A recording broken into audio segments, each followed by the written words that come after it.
Пријатели, сите поздрав, па што, ние сме во Етер. Денес е вторник, а по вторниците ние за вас презентираме проектот на дирижабли нова генерација. Меѓутоа, јас сум Павел Филипов, а покрај мене е Федор Константинов.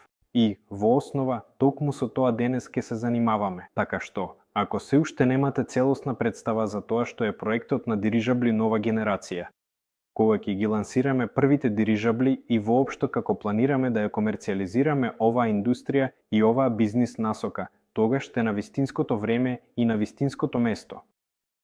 Обратете внимание дека денеска ја водиме нашата транслација во 19 часот по московско време.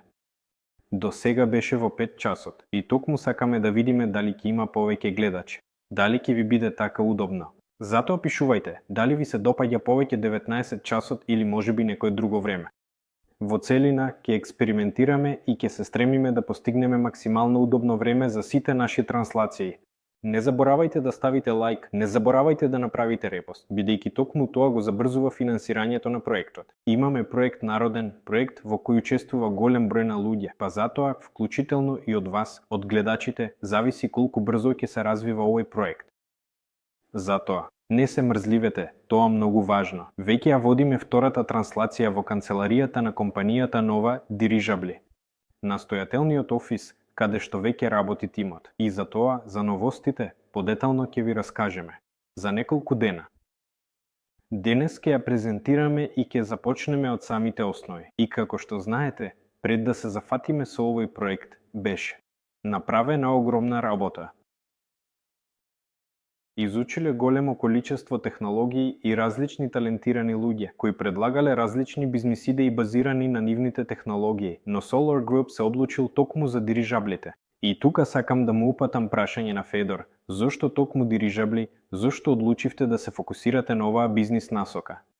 Сите вас исто така ве поздравувам, бидејќи идејата беше во воздухот.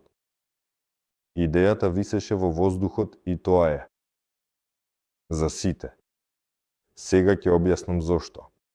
Прво, затоа што задачата беше поставена за компанијата Solar Group да најде таков проект, кој е во зачетна фаза и ќе може, при неговата реализација, да стане индустрија образувач, односно да стане толку масивен, толку огромен, за да крај инвесторите и сите кои го поддржуваат овој проект, можат реално да заработат значително, важно и впечатливо. Но ова е обичен инвестиционен проект, и секој инвестиционен проект бара таков единорог, и токму него требаше да се бара меѓу она што е достапно. Разбирливо е да се земе нешто да се каже дека ќе правиме летаечки чини и сите сакаат, но кој може да направи. Тоа значи, природно, баравме од нешто реално, имаше многу различни проекти, но ваков голем и масивен, како дирижабл, а што е најинтересно, реализибилен немаше. Зошто токму дирижаблите? Но колку е тоа, веројатно, ефективно и економично, тоа е малку поинакво прашање. А ние го избравме овој проект. Токму затоа што, прво, тој е навистина огромен, масивен. Оваа индустрија сега не постои, може да се создаде. Да, постои тим кој е способен да го направи тоа, да го реализира проектот. Тоа не се само некакви инженери или конструктори. Тоа се луѓе кои веќе го направиле тоа. Веќе изградиле дирижабли, веќе ги продавале, веќе ги експлоатирале. Ова се современи технологии. Разбирливо е дека технологијата на дирижаблите е стара, но пред 100 години летале и дури и тогаш тие биле многу побарувани. Комерцијално беше пријатно да се произведуваат, експлоатираат и така натаму. А со оглед на современите технологии и современите материјали, тие можат да бидат уште поефикасни, уште поекономични, уште поеколошки. Тоа значи дека се ни се совпаѓа. Проектот е всушност во нулта фаза и веќе е стартуван во некои земји, дури и во други. Во Кина започнуваат да се градат дирижабли, во Франција наскоро ќе започнат да градат дирижабли. И ние започнавме исто така. Кога започнуваат да се градат големите играчи, тоа е добар сигнал за другите дека е време да се стартува. Звездите се совпаѓаат, значи тоа е неопходно. Има многу различни аналитички извештаи во различни земји за тоа колку силно дирижаблите ќе влијаат на економијата, колку можат да бидат корисни во различни земји, какви големи сложени задачи можат да извршуваат и никој освен нив не може. Воопшто, зговореше дека тоа треба да се направи. И затоа и започнавме. Можеш ли да кажеш што е дирижабл? Сите си представуваат како изгледа дури и тука. Стои. Каква е неговата конструкција? Зошто лета? Големата големина со вин. Па, тоа може да им се објасни на децата. Ако земете воздушен балон, го гледате, го пуштате и тој лети нагоре. Видиме, а таму моторчето стои, не стои. А што го влече нагоре? Еве, силата на Архимед го влече нагоре. Ти трошиш енергијата за да силата на Архимед го влече нагоре. Не трошиш. И истото важи и за дирижаблот. Се испоставува дека дирижаблите всушност користат обични закони на физиката за да летаат по небото и за разлика од другите апарати. Други уреди користат законите на физиката. Тие се обидуваат да ја надминат. Тие ги користат истите закони на физиката, но трошоците за оваа енергија, а ние по трошење газ го олеснивме апаратот, му создадовме некаква подемна сила. И гасот повеќе не се троши, а целата останата енергија што сме должни да ја трошиме е само за неговата стабилизација и за создавање на пропулсивна сила, за да лета напред. А ова е веќе сосема друг ниво на енергија, не треба да се врти овој винт. Генерално, дирижаблот, одамна е јасно за сите, е многу поекономичен во однос на горивото. И за авионите, и за хеликоптерите, а еден летен час на дирижаблот е најефтиниот летен час. Ако зборуваме за предностите во целина, да кажеме каде тие воопшто можат да се применуваат во споредба со другите класични транспортни средства. Тие некаде се подобри. Некаде воопшто не можат да применуваат авион, хеликоптер. Воопшто можат да бидат. Многу распространето општествено гледиште за примената на дирижаблите. Ова е задача за превоз на крупногабаритни предмети. Да се земе крупногабаритен производ од фабриката и да се премести на местото на експлоатација. Тоа е специјална задача која сега се решава, едноставно дробејќи го овој специјален производ на делови од таква големина кои поминуваат низ постојните логистички синџири, например, тоа е или со автомобил, или со воз, или со брод, а најчесто прво со воз, потоа со брод, а потоа повторно со воз. Воопшто, дирижаблот може да носи производ и веднаш да го пренесе. Тоа е една од неговите суперсили, за која сите знаат. Но ако зборуваме за такво применување, кое не е на површината, јасно е дека е потребна некаква материјална, економска комуникација со оддалечените региони.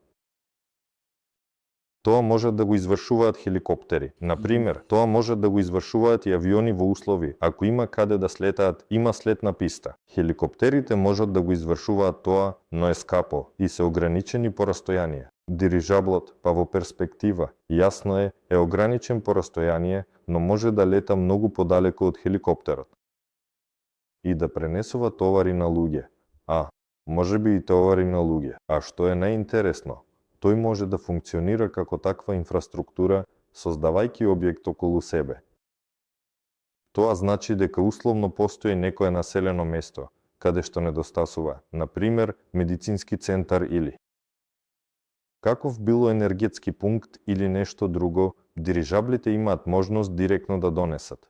Продавница, лабораторија, поликлиника. Тоа значи дека дирижаблот поликлиника директно слета, се приземли, се појавија некои услуги, нешто се случи, полетавме понатаму. Многу интересна тема со мобилните поликлиники, тие се и во автобуси, често можете да ги видите, а планираат да пуштат некој воз, но и автобусот и возот бараат пат, прец, а тука фантазијата е многу поголема. Тука не се потребни патишта, како да е небото слободно, летај каде сакаш, слетуваш. Не ни се потребни овие аеродроми, може да слетаме. Во чисто поле, а подобро е, воопшто на вода. Поликлиниките кои слетаа на вода, сите, конечно, задачки. Често гледам јасно и ги користат во рекламите, тоа е веројатно најбанално применување. Реклама, да, реклама, таа е навистина секаде и во се. На дирижаблот, тоа е нешто ново, огромно. Лета во небото. Разбирливо е дека за тоа се плаќа, но тоа не е неговото основно применување. Иако кога индустријата влезе во ќорсокак, последно време се потпираше исклучиво на рекламата. Сите тие дирижабли што ги градеа во Германија и во Соединетите држави продолжија да се експлоатираат токму како рекламни средства и, веројатно, се надпреваруваат со дроновите, кои сега се во фокусот на сите. Дирижаблите се конкуренција, мониторинг на теренот и превоз на мали товари. Веројатно, дирижаблите не конкурираат, туку можат да прават работи што дроновите никогаш не ќе можат да ги направат во животот.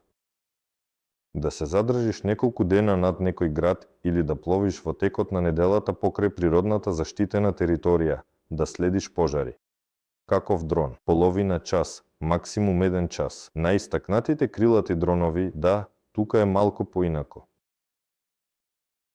Но сепак крилатите дронови не можат да пренесат толку колку што можат дирижаблите.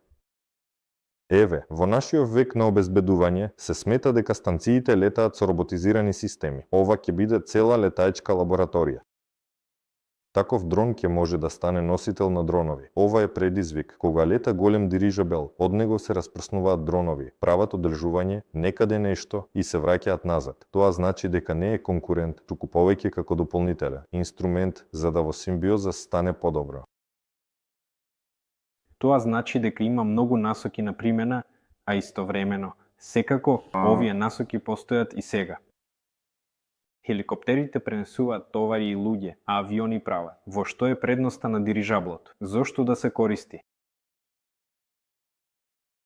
Па, според класичната шема, оние кои ја поврзуваат својата животна патека со дирижаблите се одвлекуваат од пресметката на себестојноста, на превозот на 1 тона на 1 километар. И во дирижаблите од одредена големина започнуваат наисплатливите од сите постојни логистички решенија за превоз на товар. Па, што е подобро? Како минимум, тоа е најголемите поевтино.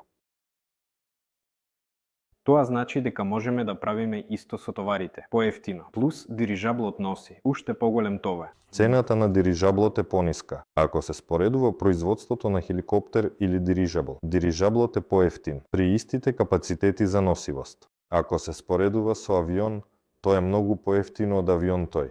Не може да биде конкурент на авионот, бидејќи авионот лета побрзо на пример. Тоа значи дека нема смисла да се лети на дирижабл на такво далечно растојание, ако не е височинско-брзински дирижабл. Височинско-брзинскиот дирижабл веќе може да конкурира со авион, но оваа перспектива е доста далечна и за сега не се разговара за висинско-брзински теми. За многумина ова е сон и веројатно некогаш ќе се оствари, но тој не е конкурент на авионите. И исто така, тој не е конкурент на хеликоптерот. Ако хеликоптерот е мал, може некаде да фати нешто да пренесе.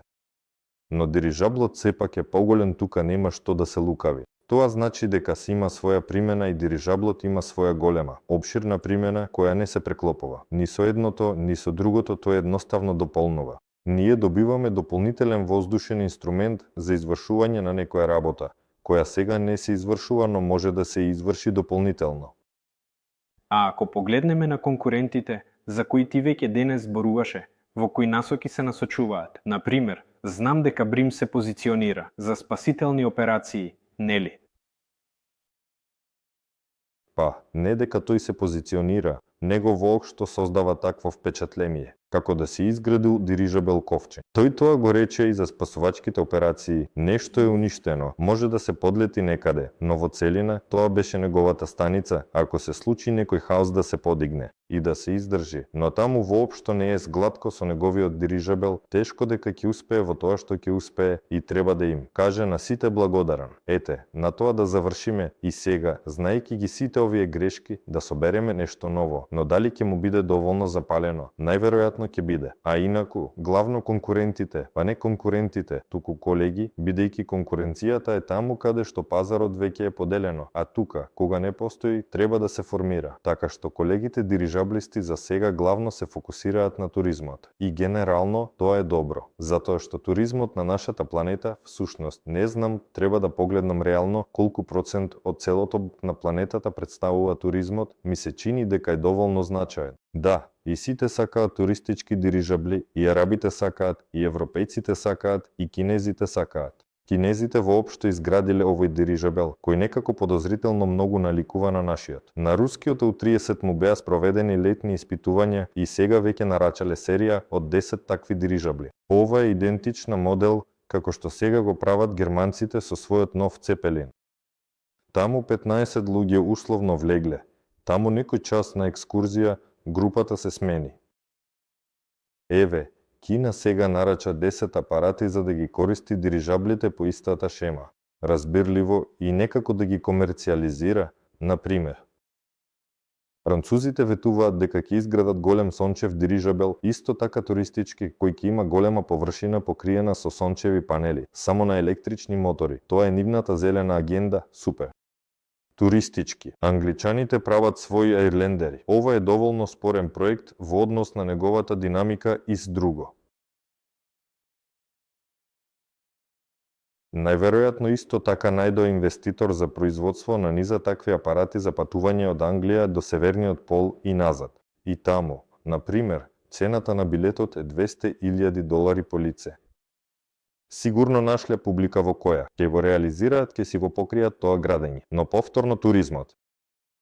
Мали дирижабли веќе се користат во Африка. Тоа е токму дирижабл дрон за испорака на лекови и други работи во тешко достапни места. Тие спроведоа први тестирања. Тестирањата поминаа успешно. Најдоа инвеститор кој го плати. Веќе не инвеститори, туку најдовме компанија која се занимава со медикаменти, која им додели средства за реализирање на логистиката на овој апарат. Но ние се уште не ги видовме финансиските извештаи, колку им е, профитабилно или не и така натаму. Разбирливо е, но тука веќе гледаш, дронските товарни превози се започнати во некоја европска земја. Да собереме, но таму малиот дрон е воопшто играчка на ветерот, како што го нарекуваат дирижаблистите, само во сончево време. Во мирно време може да стигне некаде. Кога малку ќе има ветер вдесно или влево, тој не може да полети никаде. Во некоја европска земја, не се сеќавам точно во која, воопшто е лансиран тареледален, аеростатички апарат. Воопшто, сите дирижабли се, например, само аеростатики апарати. Воздушно судно, просто дирижабл, значи управлем. Ако го пуштиш балон над аголот, тој ќе се подигне неуправуван, тоа е аеростат. Ако си приклучил некаков мотор, тој веќе може да маневрира на некој начин. Тоа е дирижабл, диригент, управуван. И таков управуван апарат цареидалните европјани го создадоа за мониторинг на леб. Тој засега е управуван до одредена мера, но се движат во таа насока. И, генерално, во голема мера туризм, ако треба да се сумира. Па да, туризам. Ние тогаш исто така гледавме во Кенија. Тоа, што го кажа, летаичката поликлиника всушност не е толку фантастична идеја, бидејќи веќе во Кенија има дирижабел кој, според мене, распределува лекови и тоа е беспилотен. Затоа медицината секако има многу примени. И видиме, навистина, кога технологиите дозволуваат во целиот свет започнува да се развива некоја насока. И дирижаблите. Очигледно сега се тоа истото насока, бидејќи како да сите приближно во исто време се разбудија и почнаа да ги прават. И во вклучително и во Русија. Владата на Русија издаде наредба дека треба да се развива оваа тематика тука кај нас. Точно. Во целина, во современа Русија имаше обиди да се направат, па дури и успешни, сметам во одредени рамки, успешни обиди за изградба на дирижабли. Тоа го правеше и Александар Николаевич Кирилов со аеростатика, а компанијата Авгур градела О-11, 12, 30 и разни други. Додека се формираше ова движење, тие се уште работеле на некои нормативни документи, некои акти, нешто поврзано со дирижабли, воопшто, во владата почнаа да се појавуваат. И еве, како што ми раскажа, таа закладка, која некогаш беше ставена таму, сега излезе на површина. Тоа значи дека тие стигнаа до некој список во своите прегледи на работите. Таму лежи закладка, типот да дознаеме дали можеме да правиме дирижабли. И така, бидејќи таа веќе лежи таму, да, излезе наредба до владата да издаде. Или положби, воопшто, не разберам, во овие владински документи, но суштината е во тоа што до крајот на оваа година владата очекува да добие низа предлози во целина за тоа како индустријата на дирижабли или дури и не индустријата, барем само нешто. Во врска со дирижаблите, предлага Тоа ќе биде еден апарат, тоа ќе биде серија апарати, а зошто се потребни, каква задача ќе извршуваат или има ли воведување веднаш во цела индустрија. Просто проектите велат, оке, има задача, ние сме отворени, но природно тие ја обележале. Таму е од 30 до 200 тони и со коментар, например, за развојот на нашата северна арктичка насока и така натаму. Очекуваат, едноставно очекуваат, кој што сега ќе предложи. Па, преминувајќи на нас, што сакаме да предложиме. Во принцип, навистина, гледајќи дека интересот за дирижаблите е навистина висок, гледајќи дека во Русија има многу умови на луѓе кои не само што сакаат да градат дирижабли, туку и такви. Кои навистина ги градат, оние кои имаат резултати во тоа имаат. И патенти и технологии, стана јасно дека да, постојат сите шанси на вистина да станеме лидери не само на рускиот пазар, туку и во светот да се бориме со тие гиганти кои сега, па како гиганти, барем потрошени се многу пари и често прават големи компании. И ние можеме да се надпреваруваме со нив. Например, иако всушност, навистина и така натаму. И навистина не е тоа што можеме. Ние тоа го правиме и сите имаме шанси да станеме број еден во ова. Да се бори, да се надпреварува. Паша како джудист. Да, тука заедно треба да го изградиме ова прекрасно светло иднина, бидејќи дирижаблот, иако некогаш се користел во војна, сега веќе тешко дека е воен, бидејќи војните сили одамна и далеку се повлекле. Ова е веќе мирен транспорт и со колегите треба да имаме такво здраво надпреварување, но во исто време. Конкуренција. Да, соработка, во соработка. Да, и како резултат, видов дека има за да се развива оваа насока и создаден е проектот Дирижабли нове генерација, во рамките на кој беше основана компанијата која се вика Нова. Еве, во канцеларијата на оваа компанија ние сега се наоѓаме. И да разговараме што ќе правиме во насока на дирижабли и како дополнително планираме да заработуваме од тоа и понатаму. Затоа што токму дел од оваа компанија секој од вас може да го добие. Да ги набројам основните тези, а Федор веќе подетално. Сакав прво малку, почекај за тезите што се создаваат јасно. Говориш како, еве, ние организиравме, но организиравме со помош на краудфинансирање. И еве, сакам да забележам дека краудфинансирањето и дирижаблите се историска тематика. Голем број дирижабли се покажува дека биле финансирани на тој начин. И во Германи се собирале, и во Англија се собирале, и уште во тие времиња, пред 100 години, и во Советскиот сојуз се собирале, таму дури целосно на целосни 2 дирижабли се собирале на еден, дури на 2. Луѓето, судбината така е за дирижаблите, треба да се собереме и сепак да го подигнеме воздушниот брод во небото. И ние не се подпиравме само на тоа што постојат реални историски факти, туку и на тоа што народот сака да се вклучи. Во целина, барањата на интернетот за тоа што е дирижабл и каде исчезнаат дирижаблите има многу, стотици илјади месечно само во рускоговорниот дел на интернетот. Бројот на прегледи на видеата за тоа каде исчезнаат дирижаблите е неверојатен. И генерално, веќе можеме смело да кажеме, поминаа неколку месеци од стартот на проектот, интересот е многу оживен кај сите. Како кај обичните луѓе, така и кај специјалистите кои се занимаваат со авиацијата и сродните индустрии повеќе. Како да знаеш, сите седевме, чекавме, спиевме, дирижабли. Точно. И толку многу предлози, толку многу работи. Да, и затоа краудот всушност е судбина, таква историска, но не само судбина, туку и статистиката покажува дека сите многу се заинтересирани и сите би сакале да ги видат. Да, и за да кажам, знам за 2 такви крауда и двата беа успешни. Тоа е Цеперин во Германија и Комсомолска правда за дирижаблот во Советскиот сојуз. Изгледа дека и ние ќе бидеме третиот успешен. Таму не е третиот, ако се брои. 5-тиот некаде. Јас знам за 3, за 2 покрај нас. Видиме дека луѓето сакаат да има дирижабли и значи, така и ќе биде. Сега може дури и да се заработи од тоа. Говорам за тоа што воопшто се создава. Во рамките на компанијата, што е дирижаблска компанија, компанија која ќе произведува овие летачки апарати. Разбирливо е дека ова се луѓе. Пред луѓе. Сега колективот се собира. Основниот коскот веќе постои. Секој ден тука во канцеларијата сега постојано тече работа. Започнавме со вебинарите и луѓето почнаа да си заминуваат. Можеби за да не ни пречат. Пошто започнавме во 5, минатиот пат луѓето тивко поминуваа и се обидуваа да не прават шум. Затоа работата оди многу плодотворно. Скоро ќе направиме преглед на канцеларијата, тоа ќе ви го покажеме. Во основа и оваа канцеларија и овие луѓе, каде што сега се наоѓаме, всушност тоа е самото конструкциско биро, првата точка. Тоа е местото каде што ќе се проектираат и развиваат самите овие летачки апарати. Покрај тоа, се планира набавка, а сега Федор ќе раскаже кои други опции постојат. Земјата на која ќе се наоѓаат два елинга, каде што поминува во рка држава, нивното одржување.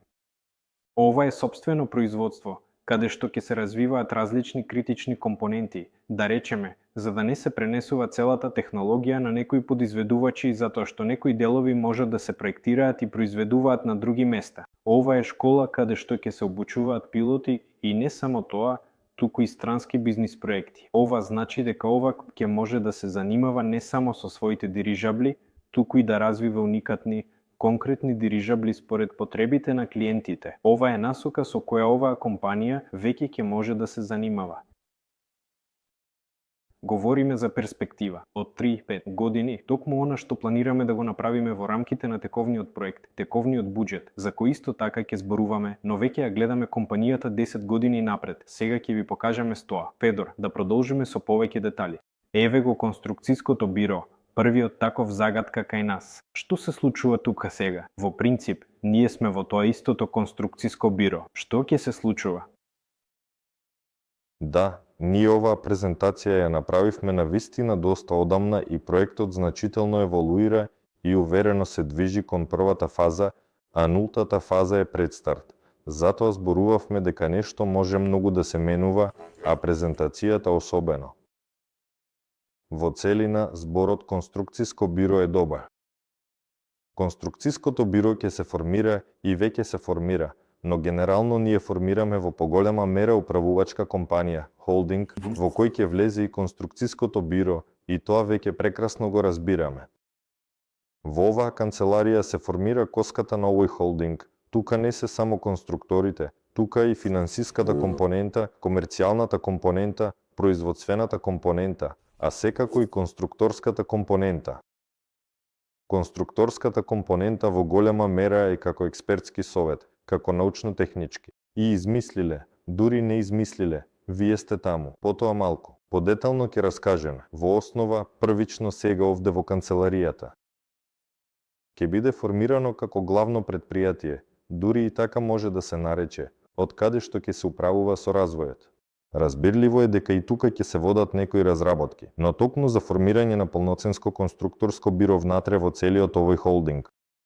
Па, ќе биде потребно, се разбира, време. Во моментов имаме список на специјалисти кои се исклучиво посветени на конструкцијата и на работоспособноста на конструкторското биро. Таму веќе има околу 15 луѓе, за да разберете всушност таа претходна компанија која го правеше. А од 30 имаше основен костур од 10. Да, па значи, а со останато се изведувачи, уште еднаш изведувачи. Функционира без проблеми. Воопшто, основниот коскен скелет, кој е важен и значаен, по конструкторатори е формиран, по производството е формирано, по комерцијалниот дел се формира, а по финансискиот засега е солар. Да, и еве за 3 години треба не само да го формираме конструкторското биро, туку и целата оваа материнска холдинг компанија, која ќе вклучи управување не само со конструкторското биро, туку и со многу насоки од конструирање до експлоатација. Уште околу 10 функции треба да се извршуваат и тоа треба да биде 10 насоки во оваа холдинг компанија и сето тоа треба да се контролира, води и слично на пример, и така натаму, и така натаму, и така натаму. А така, условно да се формира конструкторското биро, во кој ќе биде проектиран, како што тука Паша покажа, повторно, старата презентација. Кратко, без никакви упатства, што е стара, Раскажувам што ќе биде. Да, сега. Во понеделник ќе се одржи научно-технички совет, на кој веќе ќе биде презентиран внатре во нова, нашиот тим, внатре во оваа компанија ќе се одржи научно-технички совет, каде ќе биде презентиран првиот изглед на апаратот, тоа веќе. Е тој производ, така да се каже, номсцената дејност внатре во проектот. Говоревме порано за презентацијата на старите наработки, тие плюс минус ќе бидат исти, но сега веќе се прават уточнувања и слично, и штом во понеделник ќе се одржи научно-техничкиот совет, ако биде единогласно, тогаш таму ќе можеме да покажеме нешто. Ако има доработки на проектот, тоа значи дека ќе се одложи на десно, но тоа ќе биде во однос на овој први апарат кој овде е наведен како двутонец, тоа ќе биде апарат.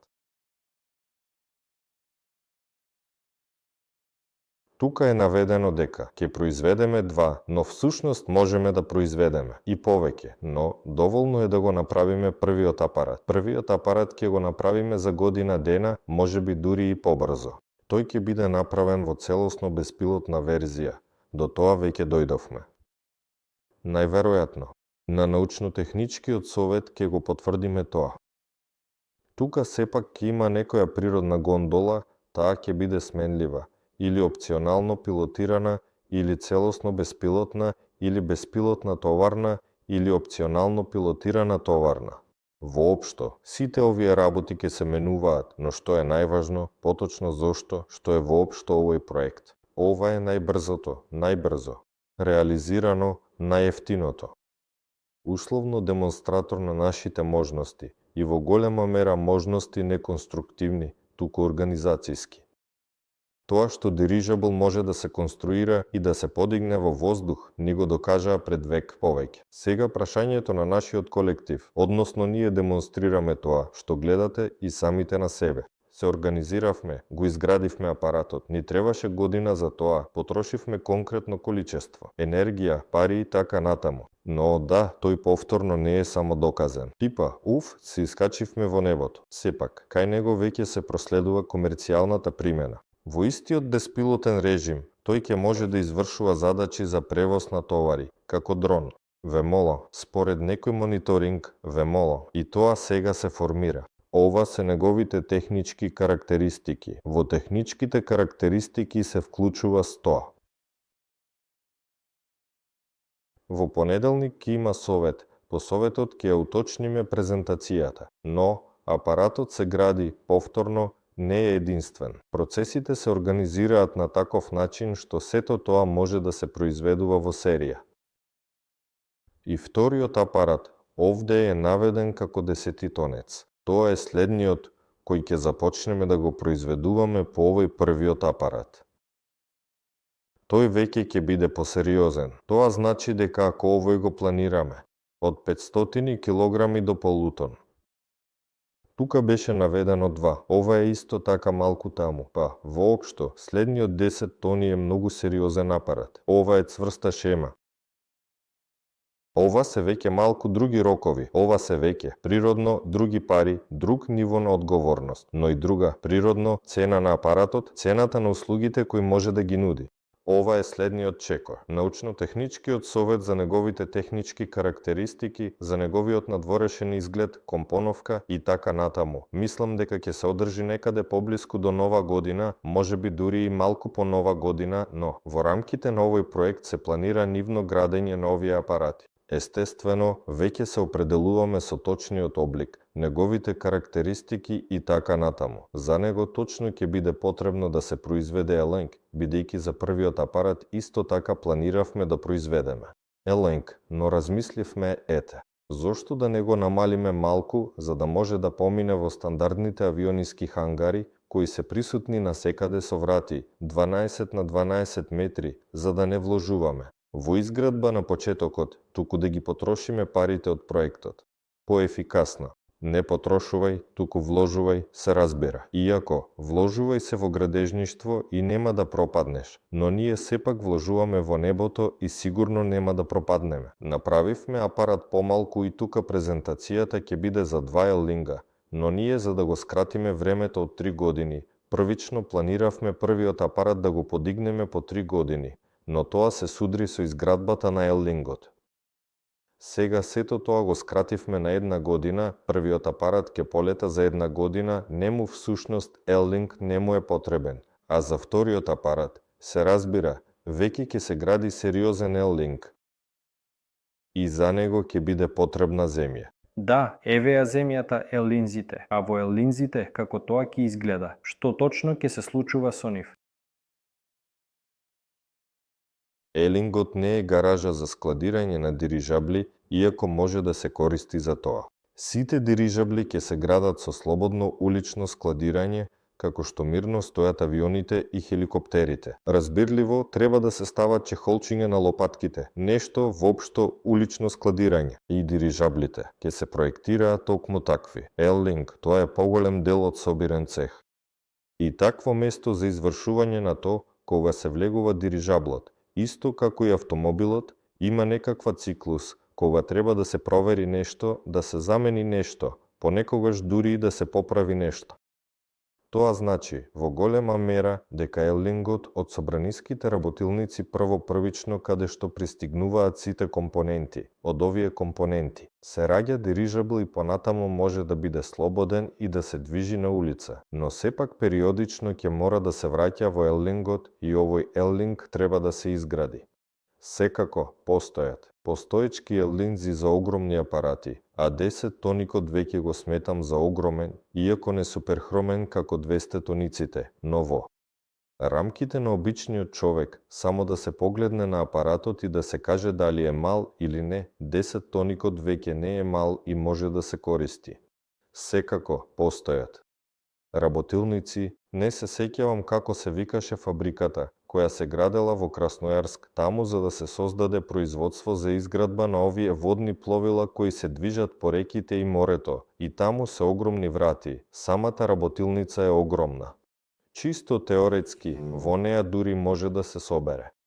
Најдовме таков варијант, не сме го виделе пред тоа, во целина таму може да се собере голем апарат, но сепак изградбата на сопствениот Еллинг е технологија на собирање. Таа ќе се добие или ќе се адаптира под нешто постоечко или ќе правиме оптимална серија.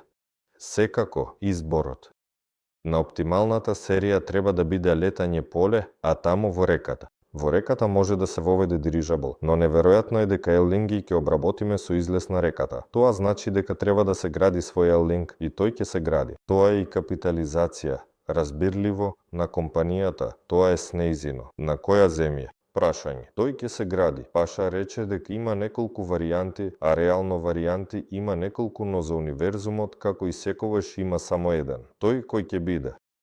А останатите се само илузии. Може да се купи земја со земјоделска намена и многу долго да се преформатира, да се претвори во дирижаблдром. Може да се дојде до оној кој веќе има свој аероград и е подготвен во некакво соработување. Да издаде во наем, на пример, мал парцел, па поточно голем за Еллинг, се разбира, за да поставиме Еллинг таму. Може да се договориме со друг аероград за тоа дека едноставно влегуваме во партнерство, некако во соосновачко партнерство, и таа земја веќе условно станува земја на проектот и таму може да се изгради Еллинг, може да се купи готов аероград. Такви исто така се продаваат со летно поле, дури и со Еллинги, кои ни одговараат за изградба на првиот дирижабл. И еве, ние се уште не сме ги проучиле сите предлози за да донесеме некој управувачко решение, каде понатаму ќе се движиме. Но, логично е да биде свое. Тоа значи, ако се купува, прво, не се ефтини, туку само поскапуваат кога се вложуваат пари и нешто се случува на територијата, а кога е туѓо, тука веќе се појавуваат ризици. Ако е тоа во наем или дури со некого во партнерство. Така што земјата е потребна, земјата е важна. Каква ќе биде, само времето на крајот ќе покаже. Училиште. Училиште, да, многу добра таква насока, многу важно. Не само тоа, туку треба да се подготвуваат и пилотите, и техничарите треба да се подготвуваат. И во целина, Потребно е големо количество персонал за да се експлоатираат дирижаблите. Ако дирижаблите се продаваат, персоналот се обучува. Училиштето ни е клучно. Без училиштето не можеме да се поместиме. И таа ќе биде организирана. Веќе има предлог. Од неодамна создадената школа. И не само од неа. Има предлог да се прави на нивна база. Воопшто, училиштето, кога дознаа дека планираме да градиме дирижабл, оживеа и велат дека сакаат да обучуваат дирижаблисти, да и во целина по повратните информации од луѓето, типот каде и да одат да се вработат, за да на крајот се воведе дирижабл. Учебната школа ќе биде формирана во рамките на проектот. Таа исто така ќе биде дел од овој холдинг и може, всушност, да настапува како што гледам, само презентација, да настапува како. Но одделна бизнис единица, бидејќи обучувањето на луѓето треба да биде постојано. Треба да ги обучуваме не само за себе, туку и за некого, така што во училиштето дури може и да се заработува. И училиштето ќе биде организирано. Најверојатно, активните движења околу училиштето ќе започнат некаде во моментот на полетувањето на првиот дирижабл. Условно, малку помалку, можеби, под година ни остана за да започнеме активни работи по училиштето, например, формирање на методи, методологии и слично. Сега спроведуваме научно-технички совет, прва трета итерација. Ова е прва трета итерација. Ние го усогласуваме првиот апарат и веќе од овој момент имаме разбирање за тоа што е потребно за првиот апарат, кој ќе биде потребен, во каков број и слично. И веќе може да се формираат материјали за училиштето. Само сега помислив на тоа, време е да ги повикам. Во рамките на проектот, веројатно нема да се гради целосен завод. Ке започнеме со темелите, ке изградиме завод. Производството тука во голема мера се одвива токму за усвојување на некои технолошки процеси. Без разлика дали станува збор за дел од материјалот, огвивка.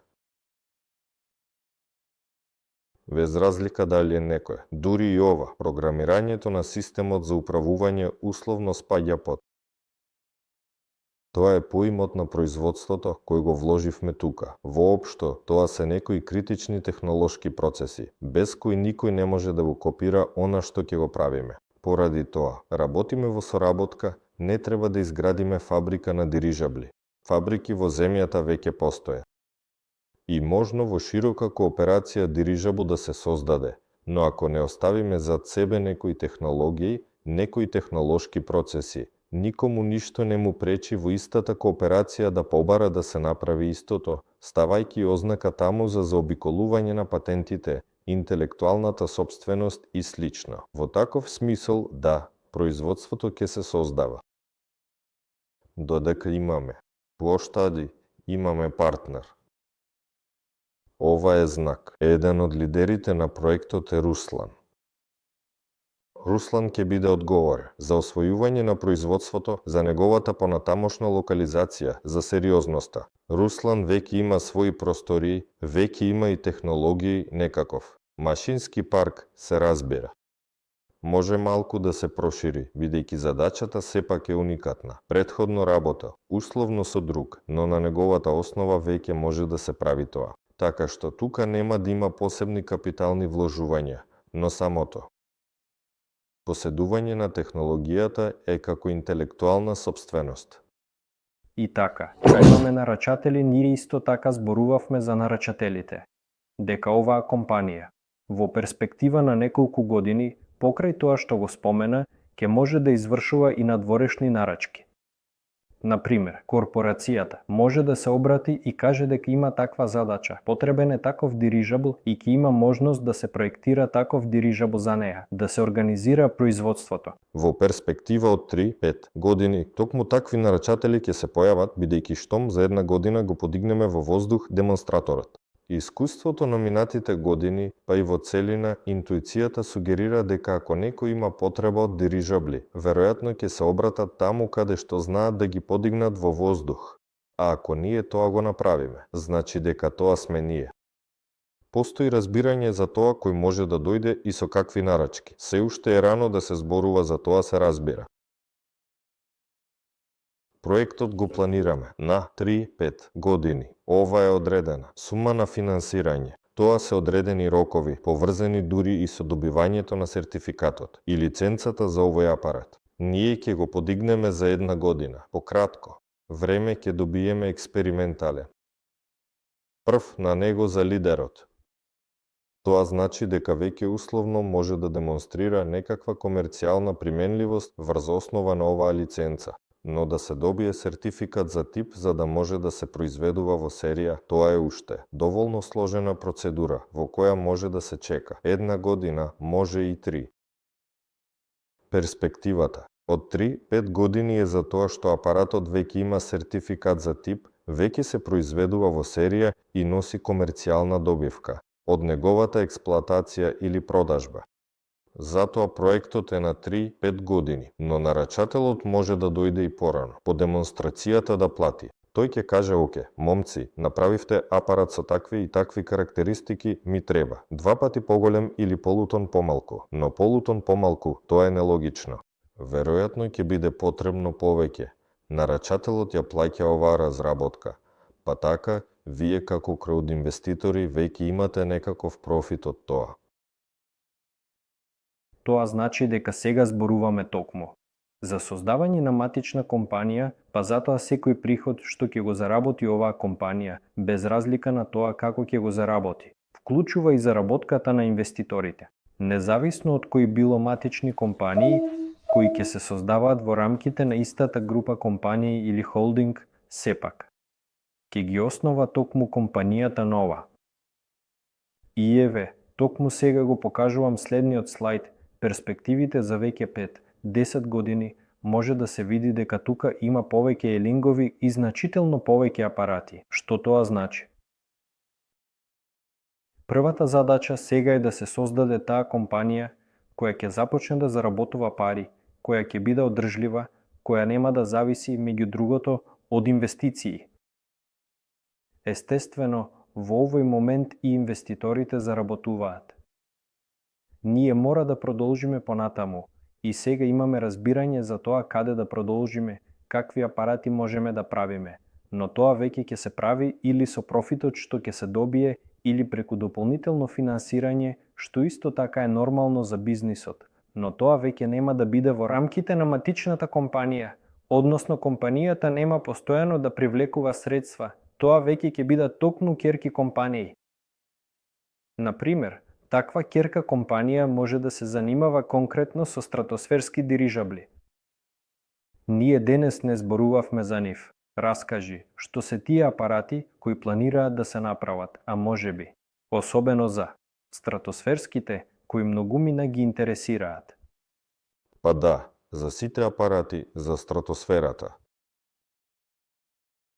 За тие два први типа на апарати, кои ќе бидат создадени, планираме дека системот, целото ова бизнис приодредени.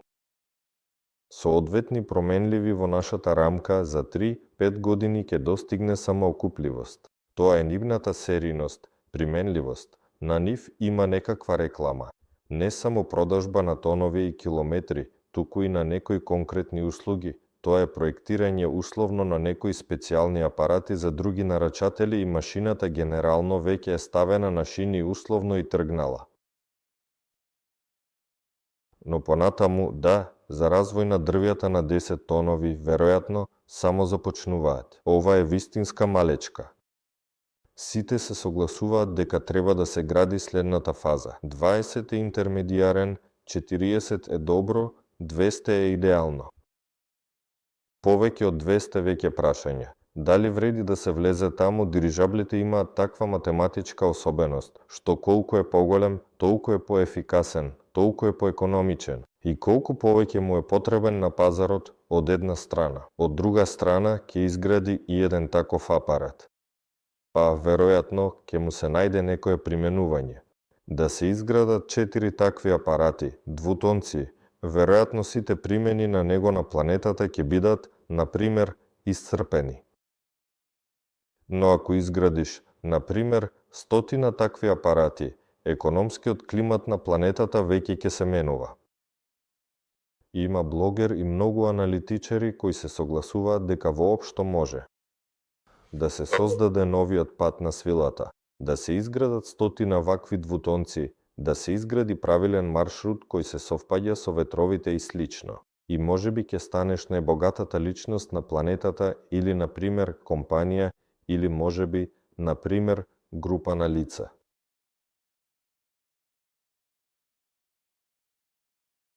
И на тоа треба да се стремиме бидејќи изградба на апарат не значи основање на индустрија, не значи создавање на нешто грандиозно и огромно. И еве, за тоа, разбирливо, изградивме демонстратор од 500 килограми во тон. Веднаш да создадеме 200 тони, тоа е глупост. Затоа постои ваква стратегија, чекор по чекор. Таа може да се промени. Повторно, ние сме на нултата фаза на предстартирање. Кај нас се одржува само совет за првиот апарат. Можат да се променат чекорите, не мораат 10, 20, туку 10, 40, но потоа 100, не 240, потоа 100, тие 200 веднаш. Но тука токму логиката е дека тоа ќе се води постапно. Некои апарати ќе излегуваат во серија, например 10 тонците, бидејќи го проучивме пазарот и разбравме дека за нив веќе постои логистичка пазарна структура, во која можат да се вградат. Еве 20 тонец, 40 тонец тие можат да се користат како туристички дирижабли и не е факт дека треба да се создаваат серијски. Можеби ќе бидат уникатни апарати за некои конкретни земји според нивните барања. Ако некоја земја сака, ќе каже, ми е потребен конкретно таков и за нив ќе се развива. Тоа се токму тие нарачатели кои стојат од страна.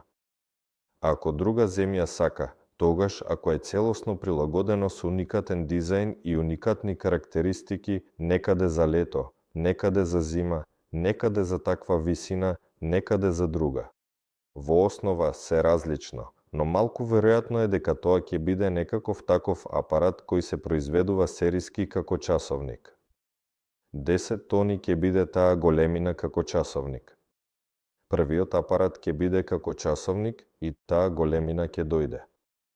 Ние ќе ја најдеме таа економска златна средина, каде што и големиот апарат исто така ќе треба да се произведува како часовник. Веројатно ќе бидат унифицирани овие контејнери на кои веќе е поврзана целата наша логистика. Колку ќе има парчиња, времето ќе покаже, но моделот треба да дојде до тоа. А понатаму, стратосферата, поточно, стратосферата започнува со првиот апарат и оди низ сите тие апарати во својата посебна ниша, за да завладее. Во основа, да се подигне во атмосферата и да започне да прави некои корисни работи, се разбира, комерцијални, тоа е сон на многу компании, бидејќи воздухот веќе го освоивме. Хеликоптери, авиони, квадрокоптери, космосот веќе го освоивме. Сателити летаат во илјадници и се вртеа. А еве, интермедијарниот слој, стратосферата. Практично не се користи. Да, има метеозонди кои постојано се лансираат таму, тие се еднократни, главно проучуваат ветрови и уште нешто. Да, таму имаше програми за долготрајни, стратосферски балони, исти од Google Loom и советски програми, какви што само не имаше. Но тоа е малку поинаку за што зборуваме тука. И всушност, можете да видите на интернет. Неодамна американците лансираа капсула во стратосферата, таа се подига со туристи, како стратосферен лифт. Вие се подигнувате, гледате на земјата и на црниот космос од озгора, а потоа некако се спуштате, најверојатно со падобрани, иако можеби прво се испушта газ, а потоа падобраните. Досега немаше никакви детали за тоа. Ова е следниот чекор по оние сонди кои веќе се развива. А следниот чекор, до кој сите ќе дојдат, се такви големи апарати, како туристичка станица, само што веќе ќе бидат управувани. Ако тука летот е неуправуван, условно тој се подигнал, спуштил, тогаш да се подигне во атмосферата, па во стратосферата поточно. И таму да се задржи, тоа е многу привлечна насока. И од аспект на сондирање на земјата, да се проучува, од аспект на дистрибуција на комуникација и интернет. Примената е многу поевтина и многу поефикасна отколку преку космосот. И практично можеш спустиш овој апарат, замениш опремата, технички одржуваш и повторно подигнеш. А ако станува збор за космосот, собери нов сателит, стави го во ракетата, бидејќи орбитата веќе е зафатена, измисли начин да лета таму, но да не се пресекува со ова. Ракетите на Илон Маск се многократни, а сите други се еднократни, во многу скапо и малку. Зборуваат за стратосферските дирижабли, бидејќи тоа, најверојатно, воопшто е таков економски. Граал. Приближно како 200 тонците со нивниот свилен пат. И ние таму одиме веќе, почнувајќи од вчера, па вчерашниот ден, таму, недела, месец, веќе разбираме, генерално, дека преминавме на научно-техничкиот совет за првиот апарат. Тоа го завршивме, всушност, советот за развој на такви стратосферски истражувања, бидејќи започнува повторно.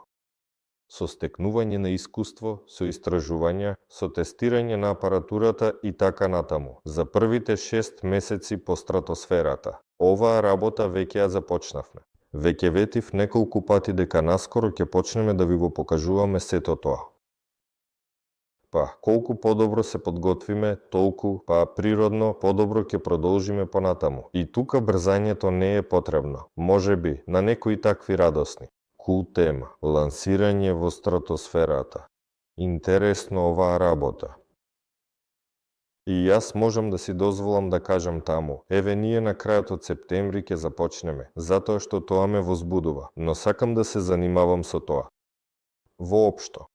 Дисциплина ред, тоа секако е прв приоритет, па затоа малку, да, роковите се поместуваат, но свеќе ќе започне задолжително.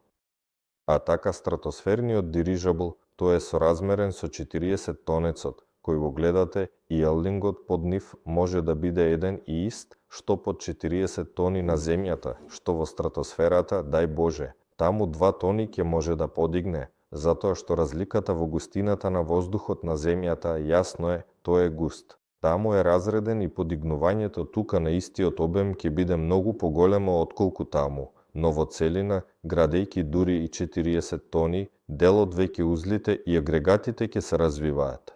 Како под стратосферниот, само што ќе биде полесен, со помалку тежина. Да, но всушност, можеби, користат истиот елдинг и додека не стигнеме до 40 тони, мислам дека техничките карактеристики и обликот на стратосферникот веќе ќе се појават. Тука е прашањето, кога всушност можеби ќе полетаат. Ако првиот демонстратор кај нас полета за година дена, тогаш стратосферските мали зондови кај нас ќе полетаат веќе во текот на месецот. Можеби и порано. Стратосферските долготрајни сонди ќе полетаат први до нова година. Тоа стратосферски дирижабл. Тука перспективата е таква, веројатно околу 6 години. До првиот лет, но тоа веќе ќе биде сосема друг ниво на наука и техника.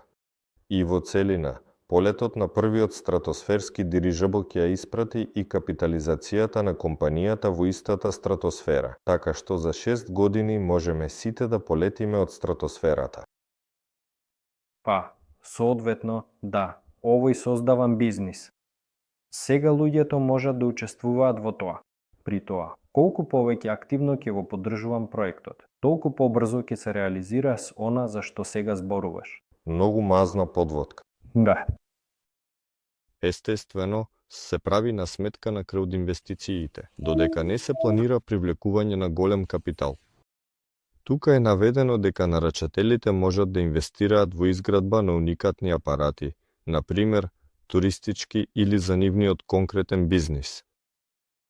Плюс, исто така, парите ќе течат во училиштето, ако на нарачателот му е потребен дирижабл.